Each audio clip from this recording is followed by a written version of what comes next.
നമ്മൾ നമ്മുടെ എസ്കറ്റോളജി എന്ന വിഷയത്തിന്റെ സമാപന ഭാഗത്തേക്ക് നമ്മൾ വന്നിരിക്കുകയാണ്. നമ്മളത് അനാദി, നിങ്ങൾക്ക് ആ റൗണ്ടിൽ കാണാം, ലെഫ്റ്റ് സൈഡിലെ ആദ്യത്തെ വലിയ വൈറ്റ് കളറിലുള്ള റൗണ്ട്, അനാദി അഥവാ നിത്യത, അവിടെ നമ്മൾ ആരംഭിച്ചതാണ്. അവിടെ നിന്ന് വന്ന് ഈ കാര്യങ്ങളെല്ലാം നമ്മൾ കവർ ചെയ്ത് വന്ന് ഇപ്പോൾ നമ്മൾ വന്നിരിക്കുന്നത് എൻ്റെ ഏറ്റവും അവസാനം കാണുന്ന നീല കളറിൽ നമ്മൾ കാണുന്ന നിത്യകൂടാരം അഥവാ നിത്യത എന്ന സ്ഥാനത്താണ്. നിത്യത വേദപുസ്തകത്തിലെ വളരെ പ്രധാനപ്പെട്ടതും നമ്മളെ ശരിക്കും രോമാഞ്ചം കൊള്ളിക്കുന്നതുമായ ഒരു വിഷയമാണ് നിത്യത, എറ്റേണിറ്റി, എറ്റേണൽ ലൈഫ്, നിത്യജീവൻ. ശരിക്കും ഈ ഭൂമിയിലെ നമ്മുടെ ജീവിതത്തിന്റെ ആത്യന്തികമായ ലക്ഷ്യം എന്ന് പറയുന്നത് നിത്യതയാണ്. അതിനു വേണ്ടിയിട്ടാണ് നമ്മൾ വിശ്വാസ ജീവിതം മുറുകെ പിടിച്ച് മുന്നേറുന്നതെല്ലാം, വിശുദ്ധിയിൽ മുന്നേറുന്നതെല്ലാം അതിനു വേണ്ടിയിട്ടാണ്. വിശ്വാസ ജീവിതത്തിൽ പതറിപ്പോകാതെ നിൽക്കുന്നത്, വീണുപോകാതെ നിൽക്കുന്നത്, അതിനുവേണ്ടി നമ്മൾ രാവും പകലും വളരെ പ്രാർത്ഥനയോടെ എല്ലാം നമ്മളുടെ പാപജീവിതത്തിലേക്ക് വഴുതിപ്പോകാതെ എല്ലാം നമ്മൾ നിൽക്കുന്നത് എനിക്ക് നിത്യത വേണം എന്നുള്ള ആഗ്രഹത്തോടെയാണ്. നിത്യത എന്ന് പറയുന്നത് നിത്യമായ ഒരു സമ്പത്താണ്. അതാണ് മനുഷ്യായുസിന്റെ ആകെ തുക. ഈ ഭൂമിയിലെ ജീവിതം കൊണ്ട് എന്ത് നേടി എന്ന് ചോദിച്ചാൽ രണ്ട് കാര്യമേ നേടാനായിട്ടുള്ളൂ. ഒന്നുകിൽ നിത്യത, അല്ലെങ്കിൽ നിത്യ നരകം. രണ്ട് കാര്യമാണ് ഒരു മനുഷ്യന് നേട്ടമുള്ളൂ. ബാക്കിയുള്ളതൊന്നും നമുക്ക് കൊണ്ടുപോകാൻ കഴിയുന്നതല്ല. അതിനു വേണ്ടിയിട്ടുള്ള തയ്യാറെടുപ്പിനും അതിനു വേണ്ടിയുള്ള ഒരുക്കത്തിനുമാണ് നമുക്ക് ഈ ഭൂമിയിൽ ദൈവം ആയുസ് നിർണയിച്ചിരിക്കുന്നത്. 7 10 ഏറെയായാൽ 80 എന്ന് സങ്കീർത്തനക്കാരൻ പറഞ്ഞു. 7 70 80 അല്ല, അത് എത്രയാണേലും നിത്യത എന്നുള്ളത് നമ്മുടെ ജീവിതത്തിലെ ആകെയുള്ള സമ്പാദ്യമാണ്. അതിന്റെ ഉറപ്പ് ലഭിക്കുക എന്നുള്ളത് വളരെ പ്രധാനപ്പെട്ട ഒരു കാര്യമാണ്. ആ ഉറപ്പാണ് നമ്മളെ പ്രത്യാശയുള്ളവരാക്കി തീർക്കുന്നത്. ആ ഉറപ്പാണ് നമ്മെ സ്ഥിരതയുള്ളവരാക്കി നടത്തുന്നത്. ആ ഉറപ്പാണ് നമ്മുടെ ആത്മീക ജീവിതത്തിൽ മുൻപിൽ വരുന്ന പ്രതിസന്ധികളെയും പ്രതികൂലങ്ങളെയും നേരിടാനായിട്ട് നമ്മെ സഹായിക്കുന്നത്. ആ ഉറപ്പാണ്. പ്രിയ ദൈവമക്കളെ, നിത്യത പോയാൽ ഒന്നുമില്ല. നിത്യതയ്ക്ക് വേണ്ടിയുള്ള തയ്യാറെടുപ്പ് പ്രാണൻ പോകും മുമ്പ് ജീവനുള്ളപ്പോൾ നടക്കണം. ജീവൻ പോയി കഴിഞ്ഞിട്ട് നിത്യതയിലേക്ക് ആരെയും പ്രവേശിപ്പിക്കാൻ കഴിയില്ല. കത്തോലിക്കാ സഭയുടെ ഒരു പ്രമാണമുണ്ട്, ബസ്പുർഖാന എന്ന് പറയും. ബസ്പുർഖാന നമ്മൾ പഠിച്ചിട്ടുണ്ട്, ഞാൻ പറഞ്ഞിട്ടുണ്ട് നിങ്ങളോട്. ബസ്പുർഖാന എന്ന് പറയുന്നത് ധനവാന്റെയും ലാസറിന്റെയും ഉമ്മയിൽ ധനവാനായിരുന്ന അധമ പാതാളത്തിലേക്ക് ഒരു മനുഷ്യൻ തള്ളപ്പെട്ടാലും അവന് ചില പ്രത്യേക പ്രാർത്ഥനകളിലൂടെ കർത്താവിന്റെ വരവിൽ മോക്ഷം കിട്ടും എന്ന ചിന്തയാണ്. അതിന് വേറെ മലയാളത്തിലൊരു പേരുണ്ട്, കുട്ടി നരകം എന്ന് പറയും. പക്ഷെ ദൈവമക്കളെ, അത് സത്യമല്ല എന്ന് പറയാൻ ഞാൻ ആഗ്രഹിക്കുകയാണ്. വചനപ്രകാരം തെറ്റാണ് എന്ന് പറയാൻ ആഗ്രഹിക്കുകയാണ്. അനേകരുടെ വിശ്വാസത്തിന്റെ തകർച്ചയ്ക്ക് അത് കാരണമാക്കുന്നു എന്ന് പറയാൻ ആഗ്രഹിക്കുകയാണ്.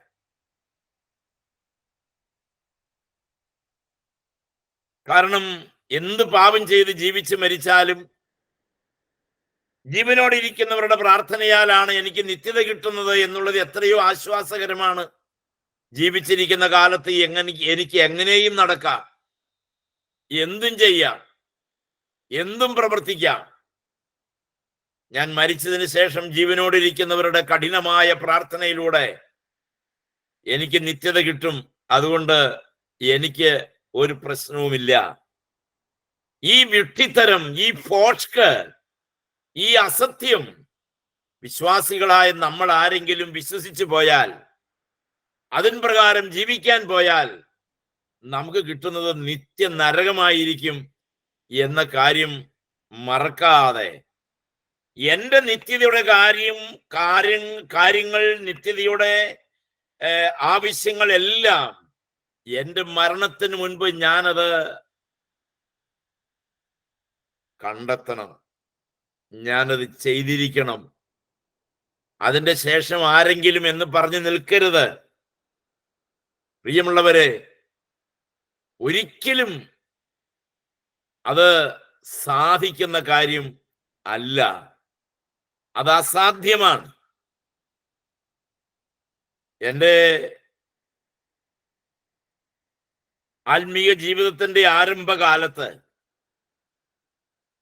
ഞങ്ങൾ വീട് കയറാനായി സുവിശേഷം പറഞ്ഞ് വീട് കയറാനായി പോയപ്പോ ഒരു സമ്പന്നനായ കുവൈറ്റിൽ നിന്ന് റിട്ടേണായി കുവൈറ്റ് യുദ്ധത്തിൽ മടങ്ങി വന്ന ഒരു മനുഷ്യന്റെ വീട്ടിൽ പോയി. അദ്ദേഹത്തിനൊരു മകനുണ്ട്. ഞങ്ങൾ രണ്ടുപേരുണ്ട്. ഞങ്ങൾ അകത്ത് കയറി ചെന്നു, കോളിംഗ് ബെല്ലടിച്ചു, അകത്ത് കയറി സംസാരിച്ചു. അപ്പൊ എന്റെ കൂടെ ഉണ്ടായിരുന്ന പ്രിയ കർത്താവിന്റെ ദാസൻ നിത്യതയെ കുറിച്ചൊക്കെ പറഞ്ഞു. ഒരു ഞായറാഴ്ച ദിവസമാണ്. പള്ളിയിൽ പോയോ എന്ന് തിരക്കി. പള്ളിയിൽ പോയിട്ടില്ല. പുള്ളി മിനിമം കഴിച്ചിട്ടുണ്ട്. അപ്പോൾ ഞങ്ങൾ അദ്ദേഹത്തോട് വളരെ സാരഗംഭീരമായി സംസാരിച്ചു. നമ്മൾ ഇങ്ങനെ പോയാൽ പോരല്ലോ, നമുക്ക് പള്ളിയിൽ പോകണ്ടേ, ദൈവത്തെ ആരാധിക്കണ്ടേ, വിശുദ്ധിയിൽ ജീവിക്കണ്ടേ, അല്ലെങ്കിൽ നമ്മൾ നശിച്ചു പോകില്ലേ? അല്ലല്ല, മാനസാന്തരപ്പെടാഞ്ഞാൽ നിങ്ങൾ അങ്ങനെ തന്നെ നശിച്ചു പോകുമെന്ന് നമ്മളുടെ ഏവൻഗേലിയോനിൽ എഴുതി വെച്ചിട്ടുണ്ടല്ലോ. അതുകൊണ്ട് അങ്ങനെ പോയാൽ എന്താകും?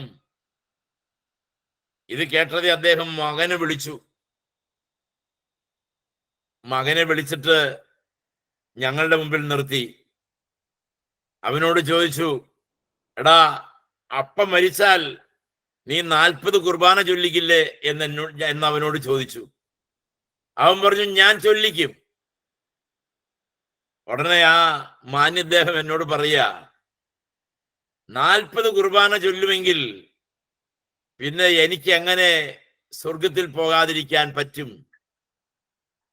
എനിക്ക് എങ്ങനെ സ്വർഗം കിട്ടാതെ പോകും? ഞങ്ങൾ ആ വീട്ടിൽ നിന്ന് തെറ്റിപ്പിരിയേണ്ടി വന്നു. കൂത്താട്ടുള്ളത്താ മേരി ആന്റി ചിരിക്കുന്നത്. പ്രിയ ദൈവമക്കളെ, വർഷങ്ങളായി. ഇന്ന് അദ്ദേഹം ഇല്ല. വീട് ഞാൻ എന്നും അതുവഴി കടന്നു പോകുമ്പോ ഞാൻ ശ്രദ്ധിക്കും. അദ്ദേഹം മരിച്ചുപോയി കാണും. പക്ഷെ ഈ ഫോഷ്ക്ക് വിശ്വസിച്ച് മരിച്ചാൽ എങ്ങനെ പോകാനാ? സാധ്യമല്ല. 3 തരം. ജീവൻ പോകും മുമ്പ് യേശു കർത്താവിനെ രക്ഷകനും നാഥനുമായി സ്വീകരിച്ചിട്ടേ മരിക്കാവൂ. വേറെ ഒരു പുസ്തകവുമല്ല നമ്മുടെ പ്രമാണം, ദൈവവചനമാണ് പ്രമാണം.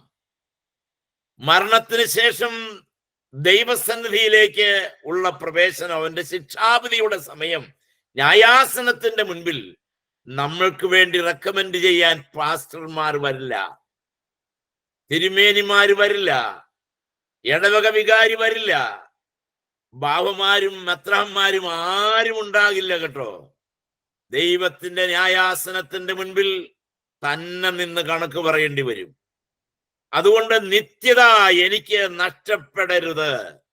എന്തെല്ലാം ജീവിതത്തിൽ നഷ്ടപ്പെട്ടാലും, മാനം പോയാലും, ധനം പോയാലും, ആരോഗ്യം പോയാലും, രോഗിയായാലും, എന്തെല്ലാം സങ്കടങ്ങളെ ഞാൻ ഏറ്റെടുക്കേണ്ടി വന്നാലും, കർത്താവേ എനിക്ക് നിത്യത വേണം, എനിക്ക് നിത്യത വേണം. രോഗം ഒരിക്കലും നമ്മളെ നരകത്തിൽ തള്ളിക്കളയില്ല.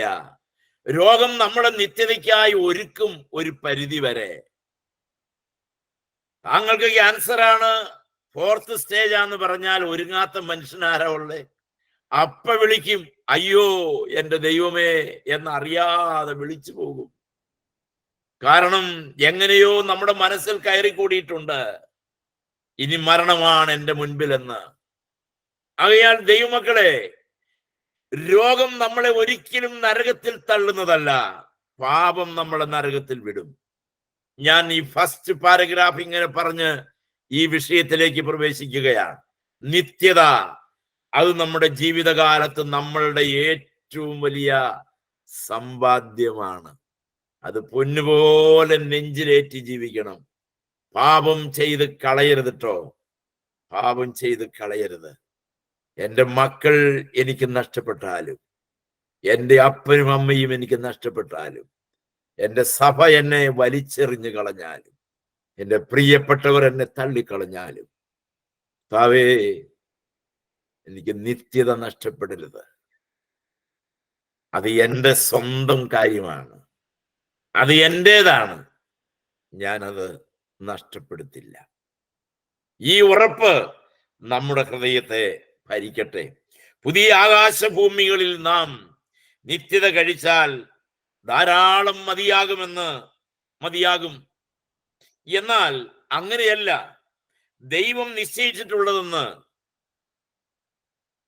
നമ്മൾ മുൻ പഠിച്ച അധ്യായങ്ങളിലൂടെ അല്ലെങ്കിൽ ഭാഗങ്ങളിലൂടെ നമുക്കത് മനസ്സിലാക്കാനായിട്ട് സാധിക്കുമല്ലോ. പുതിയ ഭൂമിയിലെ വാസശേഷമുള്ള അഥവാ സമ്പൂർണ്ണ യുഗം നമ്മൾ കഴിഞ്ഞ ദിവസം പറഞ്ഞ ആ സമ്പൂർണ്ണ യുഗത്തിന്റെ കാലയളവ് നമ്മൾ പറഞ്ഞു ഏകദേശം. ആ കാലയളവിന് ശേഷം ഈ ഭൂമിയിൽ തന്നെ നമ്മുടെ നിത്യത നാം തുടരുകയാണ്. ആരോടുകൂടി? ദൈവത്തോടു കൂടി. അങ്ങനെയാണ് നമ്മുടെ നിത്യതയിലേക്ക് നമ്മൾ പ്രവേശിക്കുന്നത്. പ്രിയ ദൈവമക്കളെ, ആ നിത്യജീവന്റെ നിത്യമായി ദൈവത്തോടു കൂടെ, ഇതാ മനുഷ്യരോടുകൂടെ ദൈവത്തിന്റെ കൂടാരം. വെളിപ്പാട് പുസ്തകം 21-ാം അധ്യായത്തിൽ യഥാർത്ഥത്തിൽ മനുഷ്യൻ ദൈവത്തോടു കൂടെ വാഴുന്ന കാലം. അത് നമ്മൾ ധ്യാനിച്ച് പഠിക്കുമ്പോ നമ്മുടെ മനസ്സ് കോൾമേർ കൊള്ളും. ഏദനിൽ വെച്ച് തന്റെ സ്വരൂപത്തിലും സാദൃശ്യത്തിലും മനുഷ്യനെ സൃഷ്ടിച്ച് പർദീസായിലാക്കി. അപ്പോ ദൈവത്തിന്റെ സാന്നിധ്യം അവർ കൃത്യമായി അറിഞ്ഞുകൊണ്ടിരുന്നു. വെയിലാറുമ്പോൾ തോട്ടത്തിൽ തന്റെ മക്കളെ കാണാൻ അവർക്ക് അവൻ പ്രത്യക്ഷമാകും.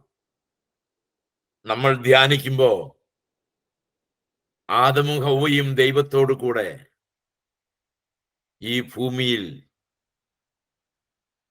ആനന്ദ നൃത്തം ചവിട്ടി നടന്ന കാലം. ശരിക്കും ലൂസിഫർ എന്ന് പറയുന്ന ആ വൃന്ദം മാലാഖന്മാരോടുകൂടെ ആയിരിക്കാൻ അവൻ ആഗ്രഹിച്ചിരുന്നു.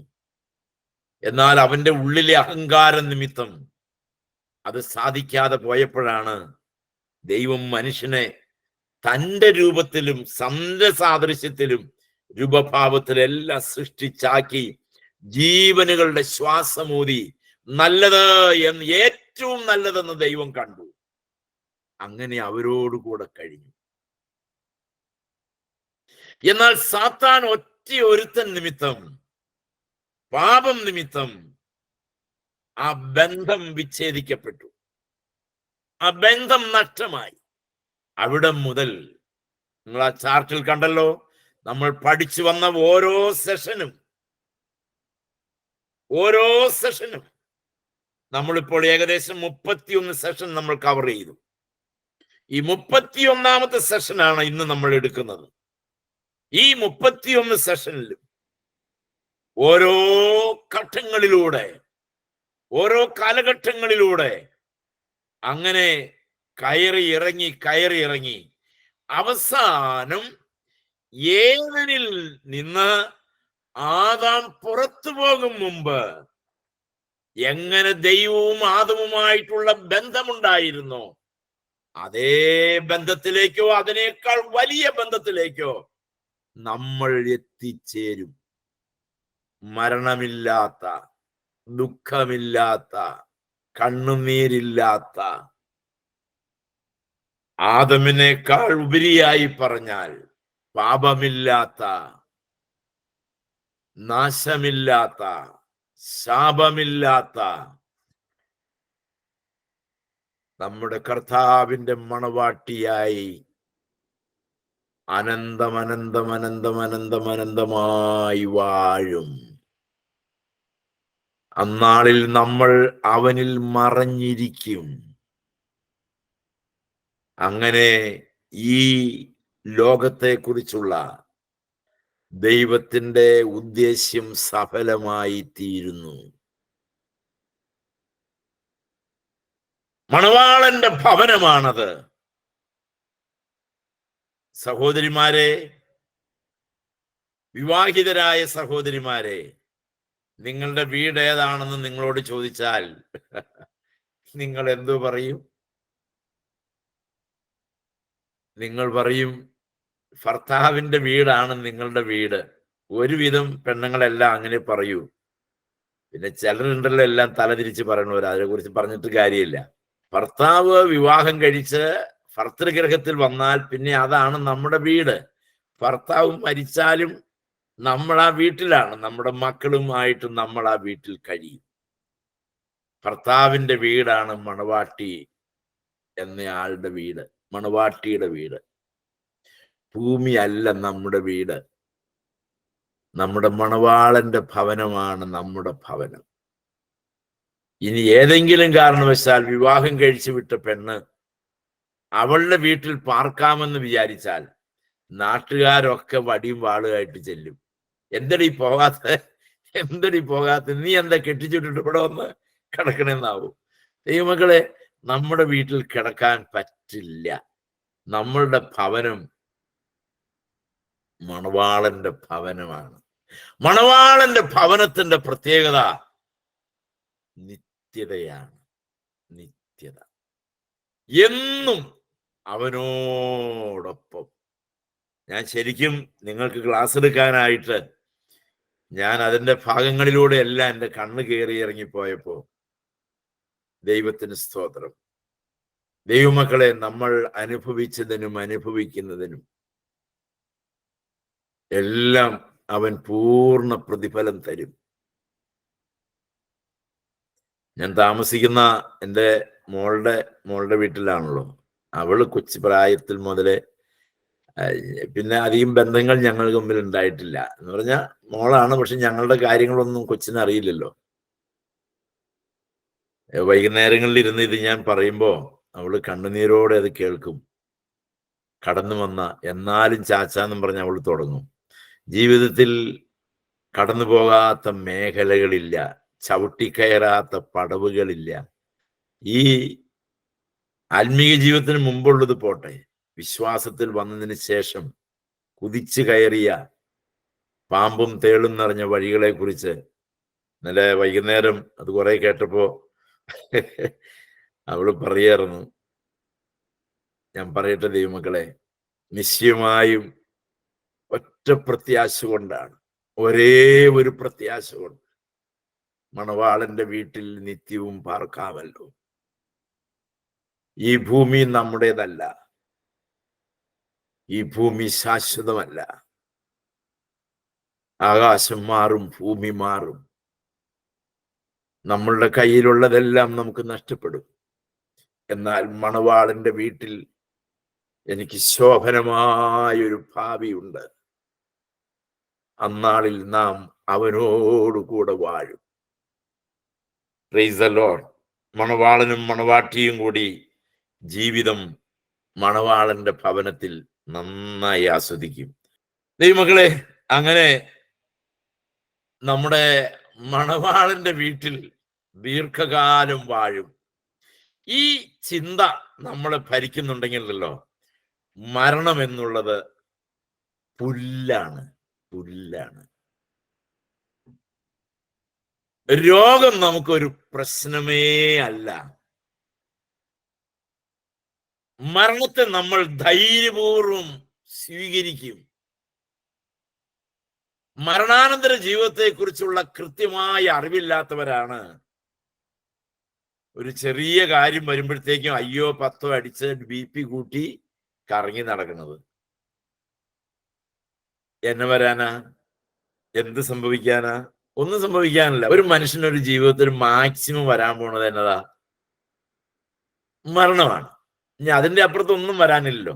എടാ, മരിച്ചാൽ പുതിയതൊന്നും ആരംഭിക്കുകയാണെങ്കിൽ പിന്നെന്തിനാ ഞാൻ പേടിക്കണേ? പിന്നെ എന്തിനാ ഞാൻ ഭാരപ്പെടണേ? മരണത്തോടെ മറ്റൊന്നിന്റെ ആരംഭമാണേ. പിന്നെ എന്തിനാ ഞാൻ ഭാരപ്പെടണേ? പക്ഷേ നമ്മുടെ വിശ്വാസ ജീവിതത്തിൽ ആ ഒരു കാഴ്ചപ്പാടിന്റെ അഭാവം കൊണ്ട് നമ്മൾ പലപ്പോഴും കോംപ്രമൈസ് ആവുകയാണ് പലയിടത്തും രക്ഷപ്പെടാനായിട്ട്. അതുകൊണ്ട് നമ്മൾ പലരെയും പ്രസാദിപ്പിക്കുകയാണ്. ഒരു കാര്യം വളരെ വ്യക്തമാണ്, ഈ ഭൂമിയിൽ ആരെ പ്രസാദിപ്പിച്ചാലും നിത്യത എന്ന് പറയുന്ന സാധനം കിട്ടുകയില്ല, അവർക്ക് തരാൻ പറ്റില്ല. ദൈവത്തെ പ്രസാദിപ്പിച്ചാൽ മാത്രമേ മരണത്തിന് ശേഷം ഒരു ഇടം കിട്ടൂ. കയറിക്കിടക്കാനൊരു ഇടം വേണ്ടേ? ആ ഇടം കിട്ടണമെങ്കിൽ മരണത്തിന് മുൻപ് ദൈവത്തെ പ്രസാദിപ്പിച്ചിട്ട് പോണം. അല്ലെങ്കിൽ നമുക്കൊരു ഇടം ഉണ്ടാകില്ല. ഇവിടം വിട്ടാൽ ഞാൻ എന്തിനാ വിഷമിക്കണേ? എനിക്ക് അവിടെ ഒരു ഇടം ഉണ്ട്. ദൈവത്തിന് സ്തോത്രം. തിമോത്തിയോസിന്റെ 2-ാം ലേഖനം 1-ാം വാക്യം. തിമോത്തിയോസിന്റെ 2-ാം ലേഖനം 1-ാം അധ്യായത്തിന്റെ 1-ാം വാക്യം ഞാൻ നിങ്ങളെ വായിച്ചു കേൾപ്പിക്കാം. ക്രിസ്തയേശുവിലുള്ള ജീവന്റെ വാഗ്ദത്തപ്രകാരം ദൈവേഷ്ടത്താൽ ക്രിസ്തു യേശുവിന്റെ അപ്പോസ്തലനായ പൗലോസ് പ്രിയ മകനായ തീമോത്തിയോസിന് എഴുതുന്നത്, പിതാവായ ദൈവത്തിങ്കിൽ നിന്നും നമ്മുടെ കർത്താവായ യേശുക്രിസ്തുവിങ്കിൽ നിന്നും നിനക്ക് കൃപയും സമാധാനവും ഉണ്ടാകട്ടെ. എവിടെന്ന്? പിതാവായ ദൈവത്തിങ്കിൽ നിന്നും നമ്മുടെ കർത്താവായ യേശുക്രിസ്തുവിൽ നിന്നും. എങ്ങനെ? ക്രിസ്തയേശുവിലുള്ള വാഗ്ദത്തപ്രകാരം. അവന്റെ വാഗ്ദത്തപ്രകാരമാണ് നമുക്ക് നിത്യജീവൻ കിട്ടുന്നത്. അവന്റെ വാഗ്ദത്തപ്രകാരമാണ് നമുക്ക് കൃപയും സമാധാനവും കിട്ടുന്നത്. അവന്റെ വാഗ്ദത്തപ്രകാരമാണ് നമുക്ക് സന്തോഷവും ആനന്ദവും ലഭ്യമാകുന്നത്. അത് അവന്റെ വാഗ്ദത്തപ്രകാരമാണ്. എന്താണ് അവന്റെ വാഗ്ദത്തം? യോഹന്നാൻ 3:16 തന്റെ ഏകജാതനായ പുത്രനിൽ വിശ്വസിക്കുന്ന ഏവനും നശിച്ചു പോകാതെ, അടുത്ത വാക്ക്, നിത്യജീവൻ പ്രാപിക്കേണ്ടതിന്. നിത്യജീവൻ പ്രാപിക്കേണ്ടതിന്. അത് നിത്യജീവൻ പ്രാപിപ്പാൻ തക്കവണ്ണം തന്റെ പുത്രനെ നമുക്ക് വേണ്ടി തരാൻ അവൻ നമ്മെ സ്നേഹിച്ചു. അവൻ സ്നേഹിച്ചു. അപ്പോ ആ വാഗ്ദത്തപ്രകാരം നിത്യജീവൻ വാഗ്ദത്തം ചെയ്യപ്പെട്ടു. ആ വാഗ്ദത്തപ്രകാരം കൃപയും സമാധാനവും തന്ന് മണവാളന്റെ വീട്ടിൽ നമ്മൾക്കുള്ള സീറ്റ് റെഡി, നമുക്കുള്ള പാർപ്പിടം റെഡി. മണവാളനോട് കൂടെ ആയിരിക്കും. വിവാഹം കഴിഞ്ഞ് ഭർത്തൃഗൃഹത്തിൽ ചെന്നാൽ ഭാര്യ ഒരിക്കലും ചോദിക്കേണ്ട ആവശ്യമില്ല ഞാൻ എവിടെ കിടക്കണമെന്ന്. നേരെ അങ്ങ് പോയാ മതി. ഭർത്താവിനോട് കൂടെ. വേറെ തപ്പിത്തറിഞ്ഞ് നിൽക്കേണ്ട കാര്യം ഇല്ല. അതാണ് അവകാശം, അതാണ് വാഗ്ദത്തം, അതാണ് നമ്മൾക്ക് ദൈവം തമ്പുരാൻ തന്നിട്ടുള്ള വാഗ്ദത്തം. നമ്മുടെ കഴിവും നമ്മുടെ പ്രകാശവും അനുസരിച്ച് നമുക്കിത് എത്രത്തോളം, വചനത്തിന്റെ നിശ്ചയം അനുസരിച്ച് നമുക്ക് എത്രത്തോളം ഈ വിഷയം പഠിക്കാൻ പറ്റുന്നുവോ അത്രത്തോളം നമ്മുടെ പ്രത്യാശയും വർദ്ധിക്കും. ദൈവം എന്ന കാര്യത്തെ സംബന്ധിച്ചും, അഥവാ തൃത്വത്തെ സംബന്ധിച്ചും, സ്വർഗത്തെ സംബന്ധിച്ചും, നിത്യതയെ സംബന്ധിച്ചും ഈ 3 വിഷയങ്ങൾ നമുക്ക് പൂർണ്ണമായി അറിയില്ല. ആർക്കും അറിയില്ല. ദൈവത്തെ സംബന്ധിച്ച് നമുക്ക് വെളിപ്പെടുത്തപ്പെട്ടത് മാത്രമേ അറിയാവൂ. സ്വർഗത്തെ സംബന്ധിച്ചും വെളിപ്പെടുത്തിയത് മാത്രമേ നമുക്കറിയാവൂ. നിത്യതയെ സംബന്ധിച്ചും വെളിപ്പെടുത്തിയത് മാത്രമേ നമുക്കറിയാവൂ. അത് വളരെ പരിമിതമാണ്. കണ്ണ് കണ്ടിട്ടില്ലാത്തത്, ചെവി കേട്ടിട്ടില്ലാത്തത്, ആരുടെയും മനസ്സിൽ പോലും നിർണയിക്കാൻ കഴിയാത്തത്, ആർക്കും ഉച്ചരിച്ചു കൂടാൻ കഴിയാത്ത ഭാഷ. യോഹന്നാനാണ് അത് കുറച്ച് കണ്ടത്. യോഹന്നാൻ കണ്ടു, പൗലോസ് കണ്ടു, ദാനിയേൽ കണ്ടു. ഇവരൊക്കെ ആ ദർശനം അനുഭവിച്ചു, അവർക്കെല്ലാം വെളിപ്പെടുത്തി കൊടുത്തു. പക്ഷെ ഏറ്റവും അധികം കിട്ടിയത് നമ്മുടെ യോഹന്നാനാണ്. യോഹന്നാൻ അപ്പോസ്തലൻ അതെല്ലാം നമുക്ക് വേണ്ടി പകർത്തി എഴുതി തന്നു. എന്തുകൊണ്ടെന്നാൽ അത് കർത്താവിന് വെളിപ്പെട്ട കാര്യങ്ങൾ യോഹന്നാന് കാണിച്ചു കൊടുത്തു, നമുക്ക് തന്നതാണ്. പ്രിയമുള്ളവരെ, അങ്ങനെ നമുക്ക് അജ്ഞാതമായ, നമുക്ക് വേണ്ടത്ര നിശ്ചയമില്ലാത്ത 2 കാര്യങ്ങൾ, എവിടെയാണ് നിത്യത എന്നുള്ളതിനെ കുറിച്ചും എവിടെയാണ് സ്വർഗം എന്നുള്ളതിനെ കുറിച്ചും നമുക്ക് വലിയ പിടിപാടൊന്നും ഇല്ല. അതിനെക്കുറിച്ചുള്ള ഉത്തരദിക്കിനെ അവൻ ശൂന്യത്തിന്മേൽ വിരിച്ചിരിക്കുന്നു എന്ന് നമ്മൾ വായിക്കുന്നു. അതുകൊണ്ട് സ്വർഗം വടക്കാണ്, സ്വർഗം അത്യുന്നതമാണ്, അത് നിർമ്മിതമല്ല, അത് ദൈവസിംഹാസന സ്ഥാനമാണ്. ഇങ്ങനെയെല്ലാം വചനം നമ്മെ പഠിപ്പിക്കുന്നു. നിത്യത അത് ഈ ഭൂമിയിൽ നാം ദൈവത്തോടു കൂടെ പുതിയ യെരൂശലേമിൽ, അനന്തയുഗം. അവിടെ കാലമില്ല, പിന്നെ കാലവും കാലങ്ങളും കാലാംശവുമില്ല, മാസങ്ങളും ദിനങ്ങളുമില്ല, ദിനചലനവും വാർഷിക ചലനങ്ങളുമില്ല. ദൈവമക്കളെ, അത് ഏതവസ്ഥയാണെന്ന് ഈ മണ്ടൻ ബുദ്ധി കൊണ്ട് നമുക്ക് ഗ്രഹിക്കാൻ കഴിയില്ല. പക്ഷേ അവിടെ ദൈവം നിത്യനാകയാൽ അവന്റെ മക്കളായ നമ്മളെയും നിത്യതയുള്ളവനാക്കി മാറ്റി അവനോടൊപ്പം പാർപ്പിക്കും. Price the Lord. ദൈവം, സ്ഥലം, കാലം എന്നീ 3 കാര്യങ്ങളുടെ വെളിപ്പാടുകൾക്കനുസരിച്ച് മാത്രമേ നമുക്ക് അറിയൂ. അതിൻ്റെ ഒരു പരിപൂർണമായ തിരിച്ചറിവ് നമുക്ക് ലഭിച്ചിട്ടില്ല. നാം അംശമായിട്ട് അറിയുന്നു. ഇപ്പോൾ നാം കണ്ണാടിയിൽ കടമൊഴിയായി കാണുന്നു. അന്നാളിൽ നാം ഉള്ളതുപോലെ കാണും. Price the Lord. അന്നാളിൽ നാം ഉള്ളതുപോലെ കാണും. ആ നാളിന്റെ മനോഹാരിത ഓർക്കുമ്പോൾ തേജസ്സിലേശുവിൻ പൊന്മുഖം ഞാൻ കാണും, കാലമേറ്റം ആസന്നമേ. ദൈവമക്കളെ, തേജസ്സിലേശുവിന്റെ പൊന്നുമുഖം ഞാൻ കാണും, ഉള്ളതുപോലെ കാണും. അത്ര മനോഹരമായ ദിവസത്തെ കുറിച്ചുള്ള പ്രത്യാശയുണ്ടെങ്കിൽ നമ്മൾ കർത്താവ് വിളിച്ചാൽ പോകാൻ മടിയില്ലെന്ന് മക്കളോട് പറഞ്ഞേക്കണം. Praise the Lord.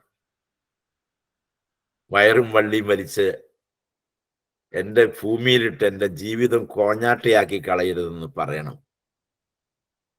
അമ്മേനെ വിട്, അപ്പനെ വിട്, ഞാൻ പോയി തേജസ്സിൽ എൻ്റെ യേശുവിൻ്റെ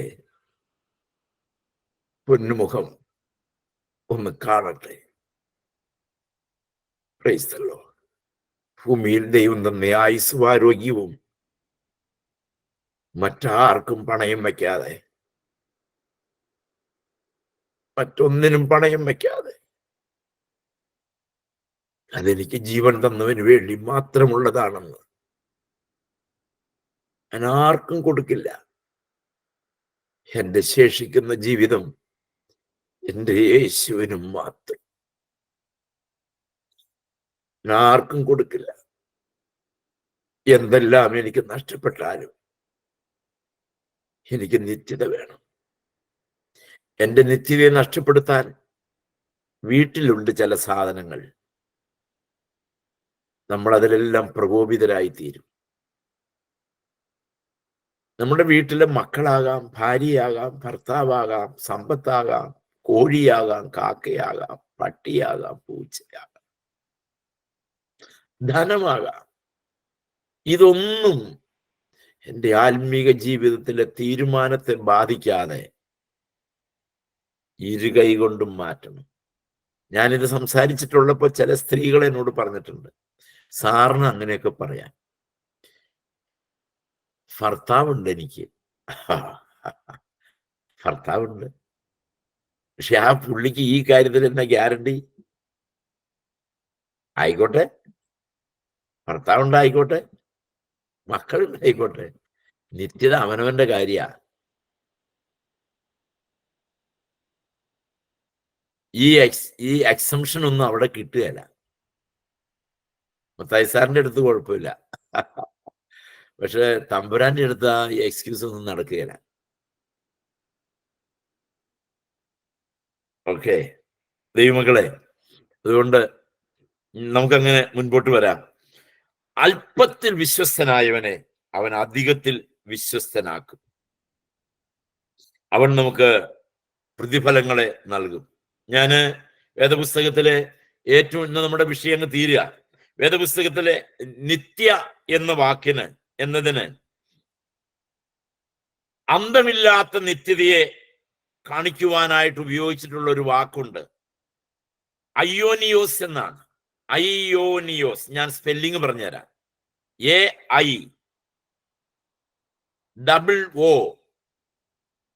AIOONIOS,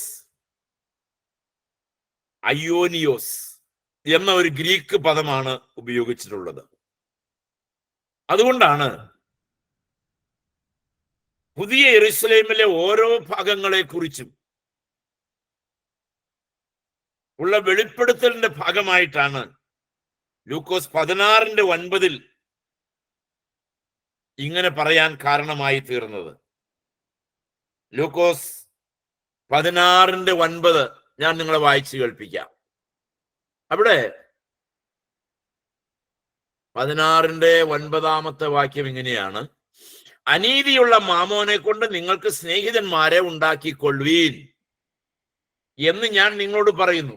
അത് ഇല്ലാതെയാകുമ്പോൾ അവർ നിത്യകൂടാരങ്ങളിൽ നിങ്ങളെ ചേർത്ത് കൊള്ളുവാൻ ഇടയാകും.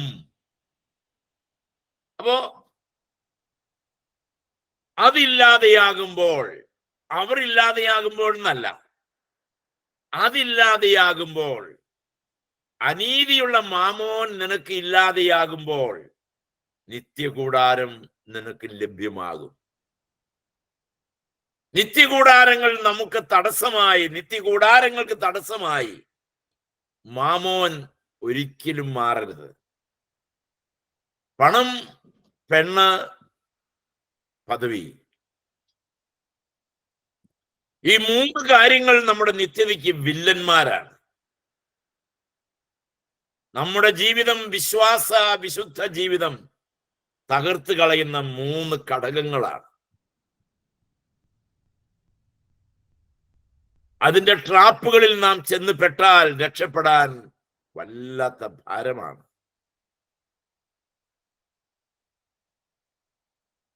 വില കൊടുക്കണം നിത്യജീവന്. നിത്യത സൗജന്യമാണ്, പക്ഷെ അതിന് നാം വില കൊടുക്കണം. എന്താണ് വില? ഈ ലോകത്തിലെ കുറെ സൗഭാഗ്യങ്ങളെ വർജിക്കണം. ഈ ലോകത്തിന്റെ കുറെ സുഖ സൗകര്യങ്ങളെ വേണ്ടെന്ന് വെക്കണം.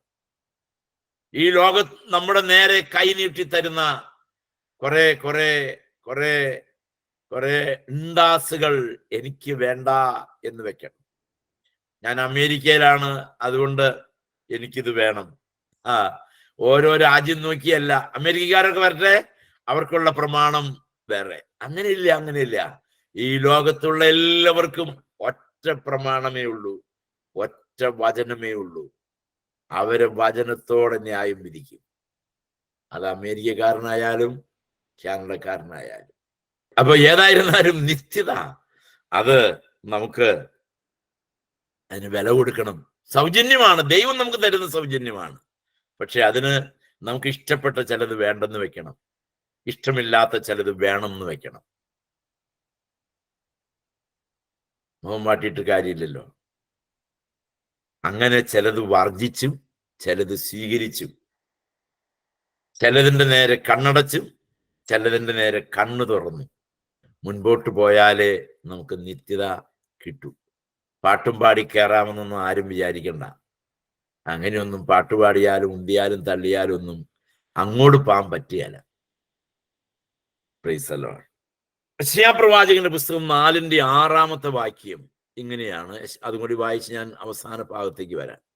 യെശയ്യാവ് 4:6 വാക്യം ഇങ്ങനെയാണ്: പകൽ വെയിൽ കൊള്ളാതിരിപ്പാൻ തണലായും കൊടുങ്കാറ്റും മഴയും തട്ടാതിരിപ്പാൻ സങ്കേതവും മറവിടവുമായും ഒരു കൂടാരം ഉണ്ടായിരിക്കും.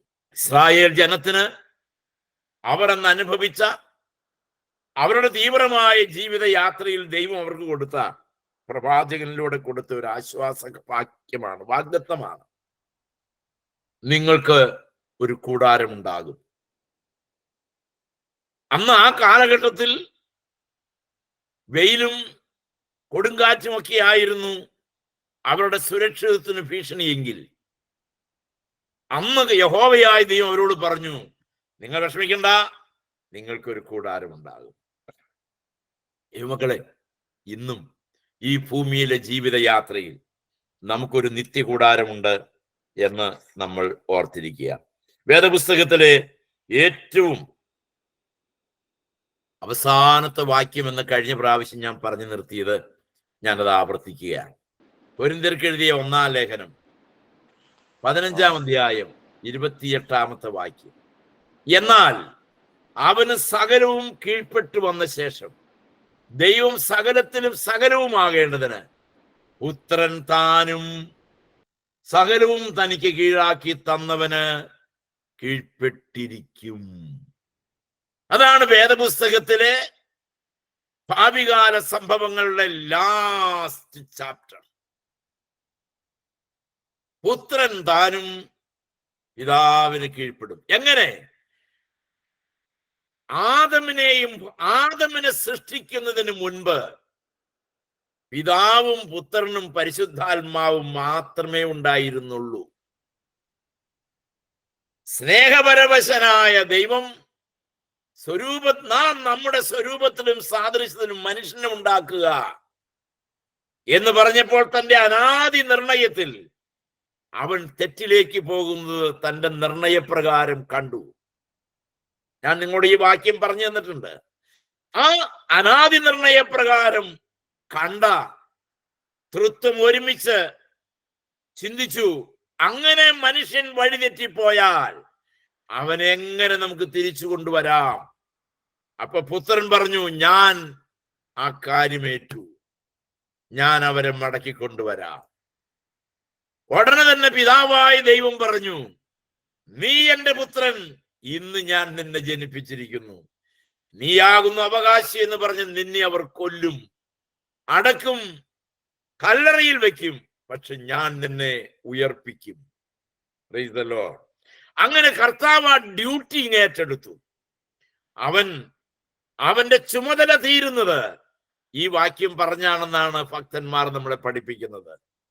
പിതാവേ, ഇതാ ഞാനും നീ എനിക്ക് തന്ന മക്കളും.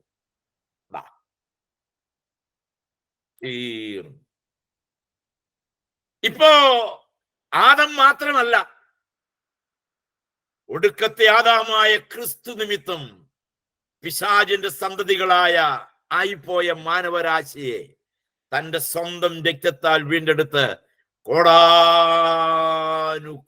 ആത്മാക്കളെയും കൊണ്ട് നിത്യതയിൽ എത്തിക്കുക എന്ന ഭഗീരഥമായ ചുമതല സ്വർഗസിംഹാസനം വിട്ട് മണ്ണിലിറങ്ങി വന്ന് വിണ്ണിന്റെയും മണ്ണിന്റെയും നാഥനായവൻ നമുക്ക് വേണ്ടി നിർവഹിച്ച ആ മഹാപൗരോഹിത്യ ശുശ്രൂഷയുടെ ആത്യന്ത ഫലം അന്ന് നമ്മൾ അനുഭവിക്കും. ദൈവത്തിന് സ്തോത്രം. അങ്ങനെ നാം അവനോട് കൂടെ നിത്യത വാഴും. മതിയോ? Price the Lord. ദൈവമക്കളെ, അങ്ങനെ പുത്രൻ താനും പിതാവിന് കീഴടങ്ങി എന്നെ ഏൽപ്പിച്ച കാര്യം ഞാൻ ചെയ്തു. ഏദൻ തോട്ടത്തിൽ നിന്ന് പുറത്താക്കപ്പെട്ടവനെ മുഴുവൻ വാരിക്കൂട്ടി തന്റെ രക്തത്താൽ, പ്രൈസ് ദി ലോർഡ്, തന്റെ രക്തത്താൽ തന്റെ ജീവനെ തന്ന് തന്റെ രക്തം തന്ന് വീണ്ടെടുക്കപ്പെട്ട വലിയൊരു സമൂഹത്തെ പിതാവിന്റെ മുമ്പിൽ കാഴ്ചവെച്ച് അങ്ങനെ തൃത്വം മാത്രമായിട്ടല്ല, തൃത്വത്തോടുകൂടി മരണമില്ലാത്ത കുറെ ആത്മാക്കളുമായി നമ്മൾ അനന്തയുഗം വാഴും. ദൈവത്തിന് സ്തോത്രം. ഇത് പ്രോമിസ് ചെയ്ത് നമ്മുടെ യേശു മാത്രം. വേറെ ആരും നമ്മളോട് ഇത് പറഞ്ഞിട്ടില്ല. അതുകൊണ്ട് നമ്മൾ വേറെ ആരെയും അനുസരിക്കരുത്. യേശുവിനെയും അവന്റെ വചനത്തെയും മാത്രം അനുസരിച്ച് ജീവിക്കണം. യേശുവിനെയും അവന്റെ വചനത്തെയും അനുസരിച്ച് ജീവിക്കണം. അല്ലെങ്കിൽ എല്ലാം നഷ്ടപ്പെടും. പടി വരെ വെള്ളം കോരിയിട്ട് അവസാനം കൊണ്ടൊന്ന് കലമുടക്കരുത്. ഈ പ്രായം വരെ ഭൂമിയിൽ ജീവിച്ചിട്ട്. ഇന്നലെ ഇവിടെ പിള്ള കൊച്ചു പറയായിരുന്നു, ഒരു പെൺകൊച്ച് 39 വയസ്സുള്ളൂ, അടുക്കളയില് ഭക്ഷണം ഉണ്ടായിക്കൊണ്ടിരിക്കുമ്പോൾ കുഴഞ്ഞു വീണു മരിച്ചു. 2 പെൺമക്കളുണ്ട്. ദൈവമക്കളെ, എപ്പോഴാണ് നമ്മുടെ വണ്ടി വന്നേന്ന് അറിയാൻ പാടില്ല. വണ്ടി വന്നാ കേറിയേ പറ്റൂ.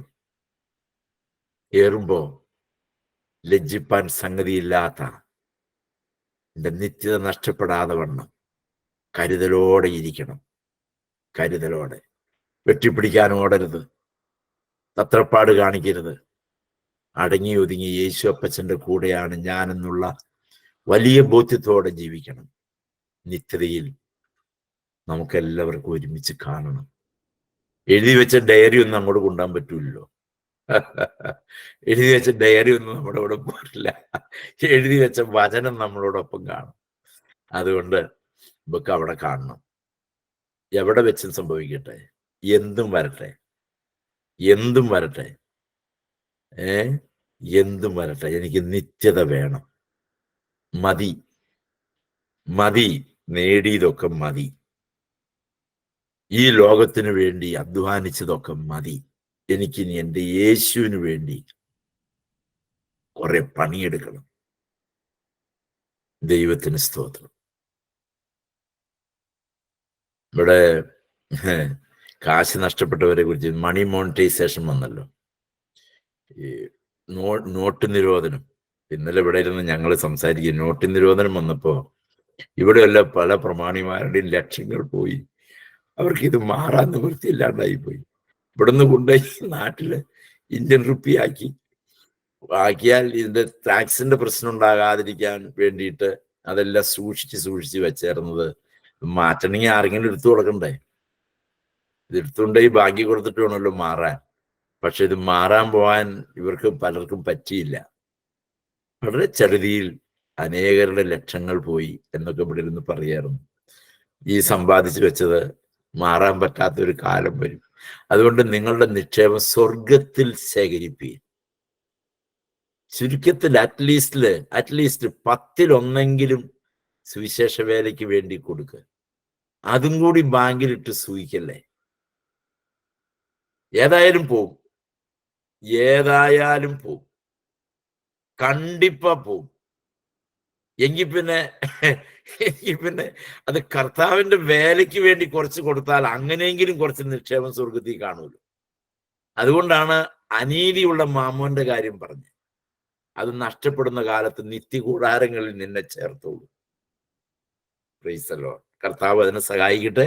നമുക്ക് പ്രാർത്ഥിച്ച് അവസാനിപ്പിക്കാം. കാരുണ്യവാനായ ദൈവമേ, സ്വർഗസ്ഥ പിതാവേ, ഈ നല്ല സമയത്തിനായിട്ട് സ്തോത്രം. കർത്താവെ, ഇന്ന് ഈ ശുശ്രൂഷയിൽ പങ്കെടുത്ത എൻ്റെ പ്രിയപ്പെട്ട എല്ലാവർക്കും വേണ്ടി പ്രാർത്ഥിക്കും. കഴിഞ്ഞ 4 വർഷത്തോളമായി ഈ ഒരു വിഷയവുമായി കർത്താവെ ഞങ്ങൾ പങ്കുവെച്ച് പോന്നു.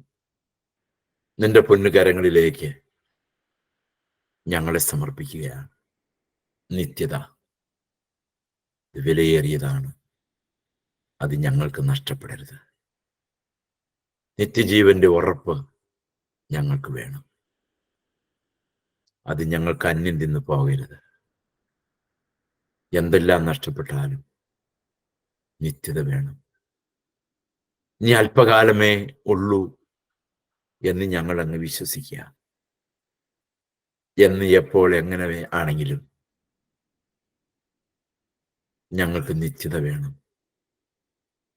ഞങ്ങൾക്ക് നഷ്ടപ്പെടരുത്. ഞങ്ങളുടെ പ്രാണൻ പോകും മുമ്പ് അങ്ങയോടുകൂടെ ജീവിച്ചിട്ട് മരിക്കാൻ എനിക്ക് കൃപ തരണം.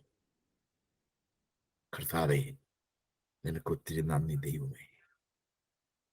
എൻ്റെ പ്രിയപ്പെട്ടവരെ, നിനക്ക് വിലപ്പെട്ടവരെ നിന്റെ കരങ്ങളിലേക്ക് തരിക.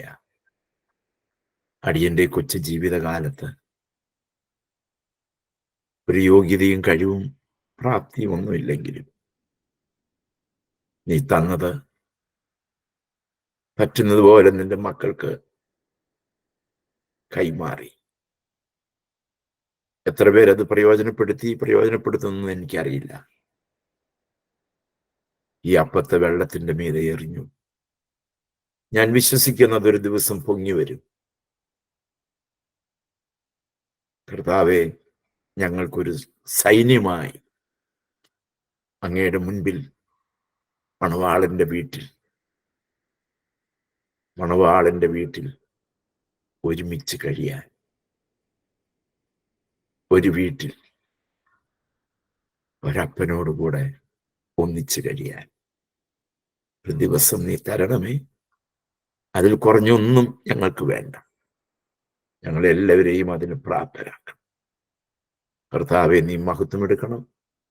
യേശു കർത്താവിന്റെ നാമത്തിൽ സകലതും സമർപ്പിക്കുന്നു. കൃപയോടെ കേൾക്കണമേ. ആമേൻ.